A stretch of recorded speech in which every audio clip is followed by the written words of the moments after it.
Pancasila is the name of Indonesia's state ideology of religious tolerance. Yet, in the world's largest Muslim nation, where Muslims, Christians, Hindus and Buddhists coexist relatively peacefully, a growing number of mosques are now being banned. These mosques are home to the 200,000-strong Ahmadiyya sect, which believes that the Prophet Muhammad was followed by a subordinate prophet, Mirza Ghulam Ahmad. The Indonesian government has recently issued a decree against the practice and preaching of the Ahmadiyya beliefs, which has been much debated with a view to next year's election. Moderate Muslims and human rights groups accuse reform-minded President Susilo Bambang Yudhoyono of making concessions to gain the support of Indonesia's more conservative Muslim voters.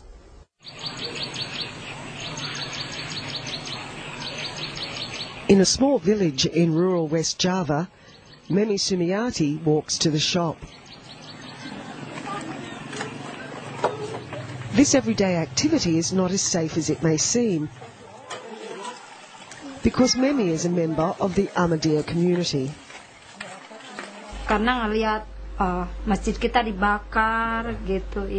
I saw our mosque was burned down, and also me as the secretary of Dijapat, a women's league, automatically the things I always take care of is finished, ended, nothing left. Even Quran is no longer left, all burned down. Once, many of the Ahmadiyya ladies would gather to cook and talk. But now, only a few leave their homes, most too scared to venture out. The Ahmadiyya are the victims of militant violence, incited by their politically minded religious leaders. Kill members of Ahmadiyya, wherever they are. Ahmadiyya is already rejected Muhammad is the last prophet and the last messenger here. Yeah. In Europe maybe, and in Europe or America, it doesn't matter. Ahmadiyya believe in other prophet.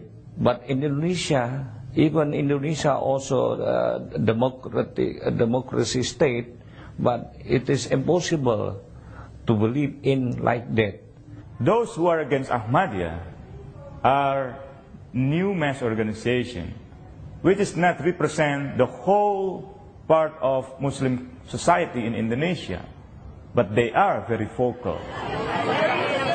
Indonesia's constitution gives the right of freedom of religion to its 240 million citizens. And although 85% are Muslims, every religion is represented and protected. But according to the Council of Ulamas, separation of religion and state does not apply when it comes to matters of the Ahmadiyya. I hope that the government must decree that Ahmadiyya here must be a separate religion from Islam. That's finish, I think, the problem here.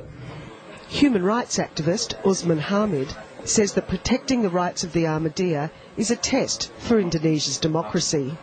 There is no strong evidence that Ahmadiyya is in violations of public safety, public morals, or public health. What has happened is they have a different opinion, a different beliefs with the mainstream Muslim communities in seeing the Prophet, in believing the Prophet. They have different opinion in that issues. And I think this is not the area of a public space, of a public sphere, of a public business. The constitutional rights of the Ahmadiyya also appear to be of little concern to the militants. In April this year, during prayers at the mainstream Parakan Salak Mosque, the Imam demanded that the local Ahmadiyya immediately stop worship at their own mosque. He gave them 2 days to meet his deadline. 2 days later, the Ahmadiyya mosque burnt down. At 11 p.m., I heard Allahu Akbar, and there were noisy, loud voices in the front. I already know, my heart trembling. And when the sound approaching here, my youngest son awoke, and then he cried. I put my hand over his mouth. I asked him to pray.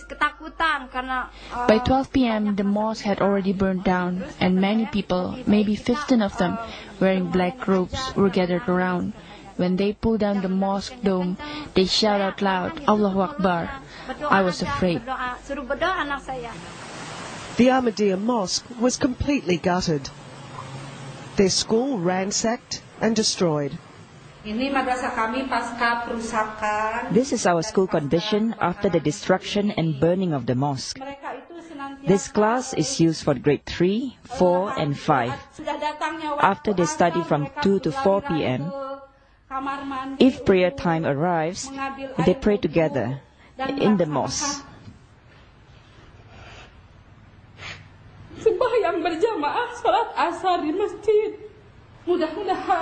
Hopefully, Allah will help us pass this test. And hopefully, Allah will bless our efforts, our goodwill to educate our children, to learn Islamic education. To serve Allah, to obey the Prophet, so our mosque can be rebuilt again, so we can build the generations of believers who are faithful, a complete human. The local imam who incited the violence feels no remorse. He does not recognize the Ahmadiyya or their mosque. Yang dibakar itu bukan masjid sebenarnya. It's not a mosque that was being burnt, actually. I make the clarification. Mosques are for Muslims. Christians have their own place. Hindus have their own place. Islam worship place is a mosque. Because Ahmadiyya is deviant, don't copy our worship place. Orang kafir Please make your own worship place. That is not a mosque. And who burnt it? If you ask who burnt it, please ask the police. If you want to know who burnt it, you ask the police, right? The violence at Parakan Salak was the latest in the assaults against Ahmadiyya. In 2006, a rural Lombok community, 1,000 kilometers away, was attacked. Kalau di Lombok itu namanya Tuan Guru, ya. In Lombok, we have Tuan Guru, the one who have members in the village. They came to a religious lecture and he ordered them to get rid of Ahmadiyya. They are ordinary people, the villagers who attacked us, but they have listened to provocation from the religious leader. It was broadcast through speakers from mosques that old and young, women and men, had to participate to force out Ahmadiyya followers.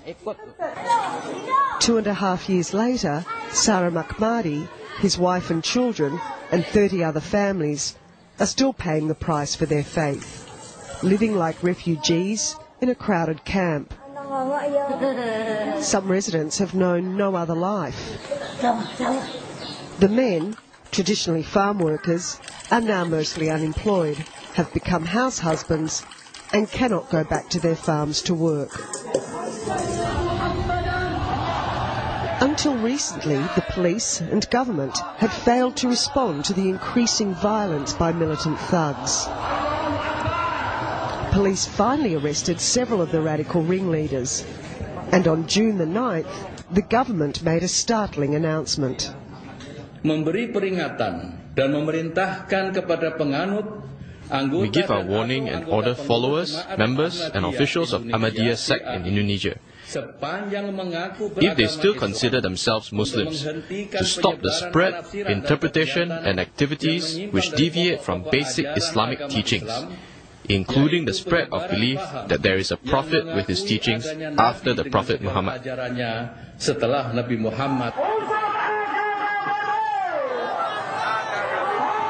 The decree, despite demanding peace and order, has not stopped the demonstrations of the hardliners.